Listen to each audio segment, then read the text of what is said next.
اور بلکہ ایک اہل تشیع عالم تھے، انہوں نے ٹی وی پہ میں پروگرام دیکھ رہا تھا، انہوں نے کہا کہ جب یہ گستاخانہ عبارات اور کارٹونوں کے اوپر ہمارے مسلمان اپنی املاک کو نقصان پہنچاتے ہیں، بینکوں کو جلاتے ہیں، گاڑیوں کو جلاتے ہیں، تو غیر مسلم کیا سوچتے ہوں گے کہ یہ مسلمان ہے؟ تو میں نے اس پہ پھر ورڈکٹ دی تھی مسئلہ نمبر 49 پہ کہ آپ جب 10 محرم کے اوپر اپنے آپ کو چھریاں مار رہے ہوتے ہیں، اس وقت غیر مسلم، یہ ٹیبو، وہ تو اس کو ٹیبو کہتے ہیں نا نیشنل جغرافک میں، یہ جو ٹیبو والا کام آپ کر رہے ہوتے ہیں، اس وقت مسلمان وہ کیا سوچتے ہوں گے مسلمانوں کے بارے میں؟ بہرحال ماتم، یہ ساری چیزیں ہم ان کو بدعت سمجھتے ہیں، اس کے ایسے کوئی کفر اسلام کا فیصلہ نہیں ہو جاتا. اور باقی جو شیعہ نے کلمے کے اندر جو چیزیں داخل کی ہوئی ہیں، کفر اسلام کا مسئلہ نہیں. کفر اسلام کا تب مسئلہ ہوگا جب وہ علی رسول اللہ کہتے ہیں. وہ تو کہتے ہی محمد اور آل محمد ہے. علی ولی اللہ کہتے ہیں تو آپ زیادہ سے بدعت کہہ دیتے ہیں. وہ تو ہمارے بریلوی حضرات نے میزان کے ساتھ درود شریف شامل کیا ہے، تو درود کو تو کوئی کفر نہیں کہہ سکتا. البتہ جن لوگوں نے کلمے میں تعریف کی ہے وہ ہم بتا دیتے ہیں، وہ آپ کے جو ہے نا وہ چچا زاد ہیں بریلوی اور دیوبندی. کسی نے اشرف علی رسول اللہ پڑھوایا، کسی نے چشتی رسول اللہ، تو شیعہ نے تو اس طرح کا کوئی کلمہ نہیں پڑھوایا ہوا. ٹھیک ہے نا؟ یہ جو ہے آپ علی ولی اللہ، ابو بکر ولی اللہ کوئی کہتا ہے اور اس کو ایڈ کر لیتا ہے، کلمے کے ساتھ ایڈ کرتا ہے، تو آپ زیادہ سے زیادہ اس کو کہہ سکتے ہیں کہ یہ بدعت. تو یہ جو ارتداد صحابہ کے کہتے ہیں قائل ہیں نعوذ باللہ، اور اس کے علاوہ یہ تعریف قرآن کے قائل ہیں، یہ تو خیر ساری اہل سنت تقریباً الزامات ہیں. تعریف قرآن کے قائل ہیں تو میرے بھائی میں نے پہلے بتایا کہ تعریف قرآن کا جو قائل ہے نا جی، وہ کافر ہے. مجھے یہ نا، میں کہتا ہوں چاہے وہ سنی ہے چاہے وہ شیعہ ہے، جو تعریف قرآن کا قائل ہے، جو یہ دو گتوں کے درمیان قرآن ہے، اس کو محفوظ نہیں سمجھتا، انا نحن نزلنا الذکر وانا لہ لحافظون، وہ کافر ہے. لیکن روایتوں کو، اگر ان کی کتابوں میں آئی ہوئی روایتوں کو وہ ضعیف کہتے ہیں، جیسے شیعت کے مقدمے میں امین الحسینی صاحب نے لکھا، یا وہ ان روایتوں کی تعویل کرتے ہیں، تو پھر ان کو بینیفٹ آف ڈاؤٹ دیں گے نا؟ دیں گے کہ نہیں؟ بالکل نہیں دیں گے تو میرے کو پھکی بھی آ جائے. صحیح مسلم میں بھی تعریف قرآن کی حدیث موجود ہے. واضح تعریف کی ہے، بالکل تعریف کی. کس طریقے سے ثابت ہوتی ہے؟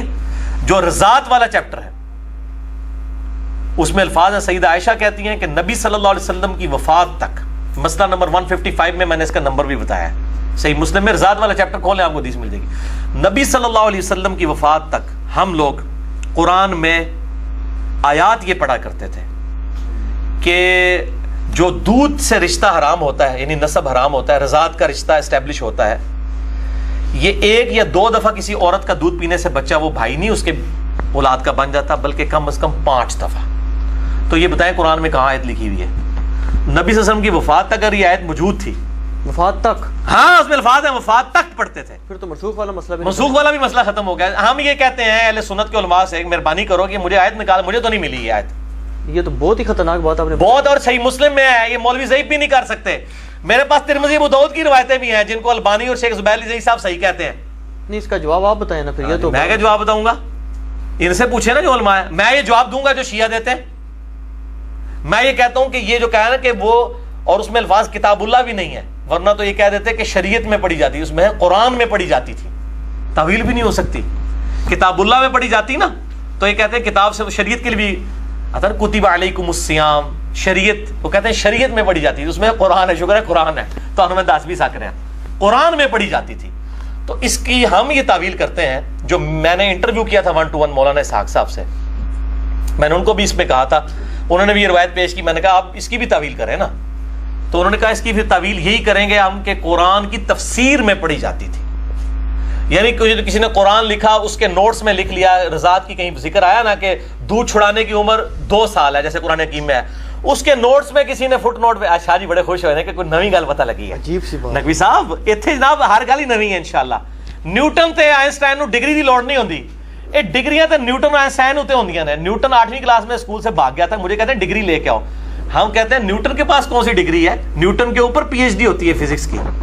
نیوٹن اور آئنسٹائن کو ڈگری کی ضرورت نہیں ہوتی ہے، یہ گاڈ گفٹڈ صلاحیتیں ہوتی ہیں. اللہ تعالیٰ مبعوث کرتا ہے، قیام کرتا ہے ایسے لوگوں کا جن کو اللہ تعالیٰ اس گمراہی میں سے نکالتا ہے، اور حق کے جو ہے نا وہ جیسے سورہ الانبیاء میں آتا ہے نا، ہم حق کو باطل کے اوپر دے مارتے ہیں، اس کا بھیجا نکال دیتا ہے. یہ اسی تو دسنیاں نے گلاں.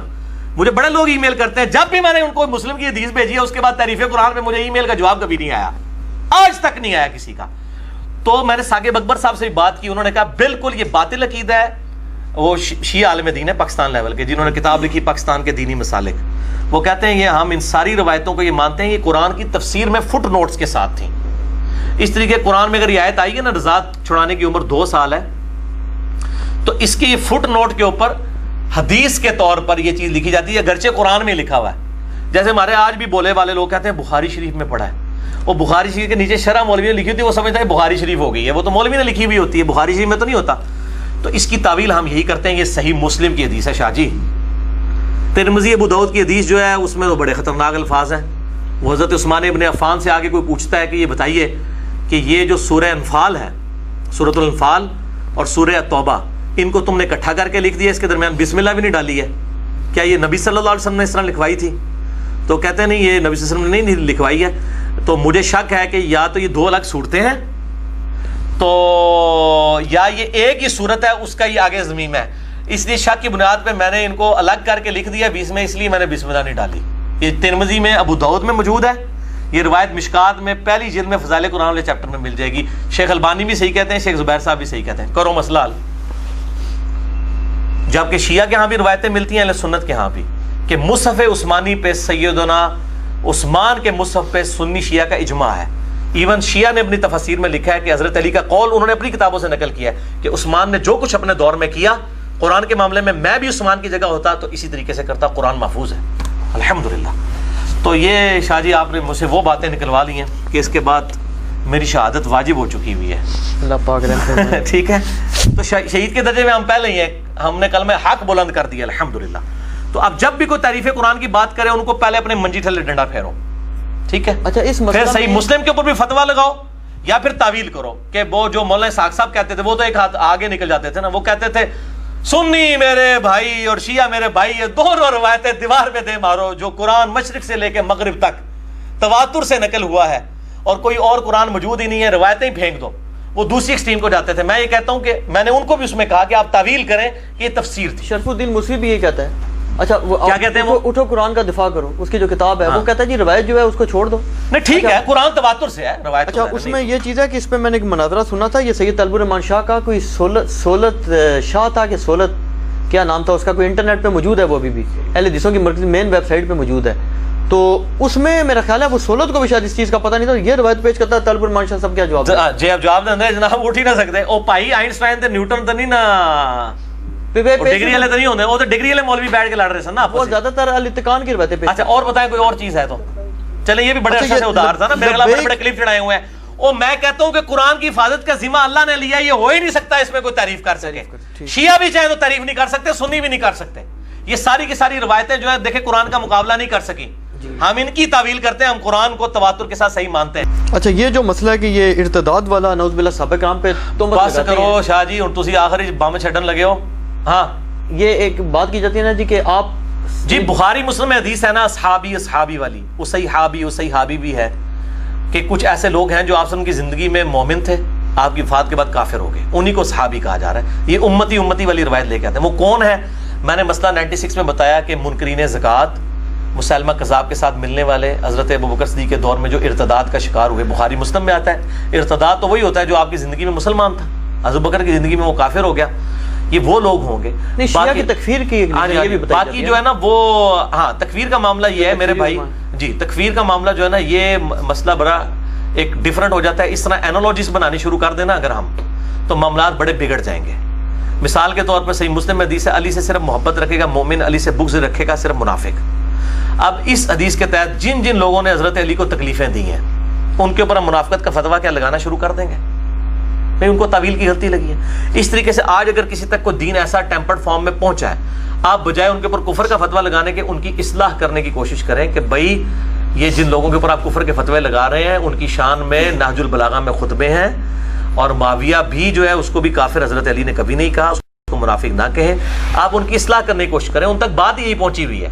صحابہ کی تکفیر تو چھوٹا مسئلہ ہے، اس سے بڑا مسئلہ تو توحید کا ہے، وہ اس کے اندر مبتلا ہے. صحابہ کی تکفیر چھوٹا مسئلہ ہے، توحید کا مسئلہ بڑا ہے. قرآن نے تو کہیں نہیں کہا کہ صحابہ کی تکفیر معاف نہیں ہوگی. پکڑ بھی سکتا ہے اللہ تعالیٰ. صحیح مسلم میں حدیث ہے جس نے کسی کو کافر کہا دونوں میں سے کافر ہو گیا، لیکن یہ اس صورت میں ہے کہ جب کوئی شخص اس کو مسلمان سمجھتے ہوئے کافر کہے. حضرت عمر نے نہیں تھا کہہ دیا ابن ابی بلتا کو، جس نے حضور کی مخبری کر دی تھی، صحیح بخاری میں آتا ہے. حضرت علی کو نبی صلی اللہ علیہ وسلم نے بھیجا، وہ جوڑے میں سے خط نکال کے لایا وہ عورت والا. تو حضرت عمر نے کہا تھا کہ یا رسول اللہ اجازت ہے میں اس منافق کو قتل کر دوں. آپ نے فرمایا چھوڑو یہ بدری ہے, اللہ نے اگلی پچھلی خطائیں اس کی معاف کر دی ہوئی ہیں. نبی کے ساتھ خیانت کرنے والا منافق ہی ہو سکتا ہے, لیکن مسلمان تھا, اس کو غلطی تعویل کی لگ رہی. حضرت عمر کو بھی آپ سے نے یہ نہیں کہا کہ تم توبہ کرو, تم نے ایک مومن کو منافق ہے, ان کو پتا تھا, انہوں نے اپنی تعویل کے مطابق صحیح. اس طریقے سے اگر کسی میں ہے, ہم تو لعنت بیچتے ہیں اس شخص کے اوپر جو ابو بکر, عمر اور عثمان کو کافر کہتا ہے, نعوذ باللہ من ذالک, کے کسی صحابی کے اوپر. لیکن مسئلہ ہے کہ جس کو یہ کینسر لگ گیا ہوا ہے, اس کا علاج کس نے کرنا ہے؟ سعودی عرب کے ریال لے کے اپنے مولویوں کا تو علاج نہیں کر رہے ہیں, ان کے اوپر فتوے لگا رہے ہیں. اور یہ بھی توصیف راشدی کلپ چڑھا رہا ہے وہ یاسر الحبیب کے. یاسر الحبیب وہ رافضی ہے جس کو ایران والے کافر کہتے ہیں, پاکستان کے شیعہ کافر کہتے ہیں. رافضی وہ تو امام خمینی کو کافر کہتا ہے یاسر الحبیب, اور اس کے کلپ عربی والے چڑھا کے جواب دے رہا ہے, سنی عوام دیکھو شیعہ کیا کر رہے ہیں. اور شیعہ تو اس کو خود خبیث کہتے ہیں. یہ تو اسی طریقے سے ہے کہ میں قادیانیوں کے کلپ چڑھاؤں اور میں کہوں کہ جی دیکھو سنی شیعہ عوام یہ قادیانی کیا کر رہے ہیں, یہ تم اہل سنت میں سے ہی نکلے ہوئے ہیں. قادیانی کس میں سے نکلے ہیں؟ غلام احمد قادیانی کون تھا؟ دیوبندیوں اور اہل حدیثوں کا شاگرد تھا, سنی تھا نا, شیعہ میں سے تو نہیں نکلا, سنیوں میں سے نکلا ہے نا. تو کیا جب سنی اس سے اعلان برات کر چکے ہیں, قادیانیوں کا وبال اس پہ ڈالا جا سکتا ہے؟ یاسر الحبیب خبیث جو وہ بیٹھا ہوا ہے عرب ملکوں کے اندر, اور وہ تقریریں کر کے تو سیدہ عائشہ کے بارے میں بکواس کرتا ہے, اور قنوت نازلہ پڑھ رہا ہوتا ہے ابو بکر کے اوپر, عمر کے اوپر, ان کی یہ باتیں بتاتے ہیں. ان کو یہ پوچھو اللہ کے بندو, ان کے اوپر جو لعنت کر رہے ہو تم اپنا ٹائم ضائع کر رہے ہو. تو یہ بھی ساتھ پھر بتاؤ منافق نہ, میں نے پوری بات بتائی ہے, میں کہتا ہوں اس پہ بھی لعنت ہے, اور اس کے خلاف لیکچر چڑھانے والے جو ہیں وہ خود لعنت کے مستحق ہو رہے ہیں, حق چھپا کے آدھی بات کر رہے ہیں کہ اس کو تو شیعہ جو ہے خود رافضی کہتے ہیں. سعودی عرب میں اپنا ایران میں پابندی ہے اس شخص کو, ایران سے اس کو ملک سے نکالا گیا اسی خبیثت کے بعد, اور خامنائی صاحب نے فتویٰ دیا ہے باقاعدہ اس کے خلاف کہ یہ خبیث کا ہم سے کوئی تعلق نہیں ہے. ٹھیک ہے نا جی. تو جس چیز کو وہ آن ہی نہیں کر رہے, آپ ان کے حوالے کمزور پیش کر کے تو وہ مطلب ان کو چڑھائی کرنے کی کوشش کر رہے ہیں. بالکل بےایمانی کر رہا ہے یہ. بھائی ریال آپ نے حلال کرنے, خدا کے لیے سچی بات کرو, ان لوگوں کا رد کرو جن کا رد بنتا ہے. ٹھیک ہے نا جی. یہ کس کو, اور پھر آپ نے جواب دینا ہے, وہ عربی میں کلپ ہے نا, تو عربی میں جواب دو, آگے عربی میں جواب دینا, پتہ لگے. اردو میں کلپ دکھا کے وہ جواب دے رہا ہے. ٹھیک ہے نا جی. تو اس طریقے سے یہ معاملات کر رہے ہیں, تو ان کو مطلب شرم و حیا کرنی چاہیے. تو اس طریقے سے نہیں ہوتی چیزیں. اور بس آخری سوال آپ سے ایک کر لوں, آخری بھی رہ گیا کہ حضرت, یہ اس میں لکھا نہیں, ویسے میں کہہ رہا ہوں کہ حضرت امام مہدی علیہ السلام نے جب تشریف لانا ہے تو ان کے بارے میں مجھے جہاں تک پتہ چلا کہ مفتی اکمل بریلوی صاحب جو انہوں نے تو یہاں تک کہہ دیا, اور غالباً دیوبندی بھی ایسی بات کرتے ہیں کہ جی امام حنیفہ کے مقلد ہوں گے. تو نہیں, انہوں نے لکھا, وہ قاضی ثناء اللہ پانی پتی نے لکھا ہے کہ امام حنیفہ کے مقلد ہوں. آپ کا قیاس ویسے کیا کہتا ہے کہ وہ قیاس کیا ہے؟ میں نے تو پورا لیکچر امام مہدی کے اوپر ریکارڈ کرا کے ان سارے منوسوں کا رد کیا ہے. مسئلہ نمبر 127b ہے, امام محمد مہدی رضی اللہ تعالیٰ عنہ علیہ السلام کی خلافت پہ پوری دنیا کے سنی اور شیعہ کا اجماع ہوگا, امت ان کو ایکسیپٹ کرے گی, ورنہ 500 امام مہدی قتل ہو چکے ہیں. بریلویوں میں آ گیا, بریلوی اہل حدیثوں نے نہیں ماننا, اہل حدیثوں میں آ گیا, دیوبندیوں نے نہیں ماننا, شیعہ میں آ گیا انہوں نے نہیں ماننا. وہ غیبی مدد اللہ کی خاص ہوگی کہ پوری امت ان پہ اتفاق کرے گی, اور وہ اللہ تعالیٰ کا وعدہ ہے. امام محمد مہدی پہ میں نے 2 گھنٹے کا لیکچر دیا, مسئلہ 127b, وہ آپ دیکھ لیں جس کو شوق ہے, بڑی ڈیٹیل کے ساتھ, بالکل کلیئر کٹ ہے. میرا خیال ہے ہم نے کافی ساری باتیں کھل آگے کر لی ہیں. بالکل. باقی میرے لیکچر اتنے زیادہ ہیں, جس کو شوق ہے تو اہل سنت پاک.com پہ جائیں. اس میں ہم نے آل لیکچرز میں نا ایک ہمارا سب اس کا ٹائٹل ہے مین لسٹ آف مین ٹاپکس. اس کو آپ کلک کریں گے, اس میں پنجتن پاک کی نسبت سے میں نے 5ویں نمبر پہ خلافت و ملوکیت ریلیٹڈ لیکچرز رکھے ہوئے ہیں. وہ جتنے میں نے آج تک دی ہیں وہ اس میں آپ کو کمبائنڈ فارم میں مل جائیں گے. مسئلہ نمبر 101 ہو, 102 ہو, 61 ہو, یہ سارے کے سارے لیکچرز. یہ ریسرچ پیپر نمبر 5B, واقعہ کربلا کا حقیقی پس منظر 72 صحیح الاسناد حدیث کی روشنی میں, اس میں بھی میں نے ان لیکچرز کے حوالے دیے ہیں. اللہ تعالیٰ سے دعا ہے جو حق بات میں نے کہی اللہ تعالیٰ ہمارے دلوں میں راسخ فرمائے. اگر جذبات میں میرے منہ سے کوئی غلط بات نکل گئی تو اللہ تعالیٰ ہمارے دلوں سے معاف کر دے. ہمیں کتاب و سنت کی تعلیمات پر عمل کر کے دوسرے بھائیوں تک پہنچانے کی توفیق عطا فرمائے. سبحانک اللہم و بحمدک, اشہد ان لا الہ الا انت, استغفرک و اتوب الیک, وما علینا الا البلاغ المبین. جزاکم اللہ خیرا.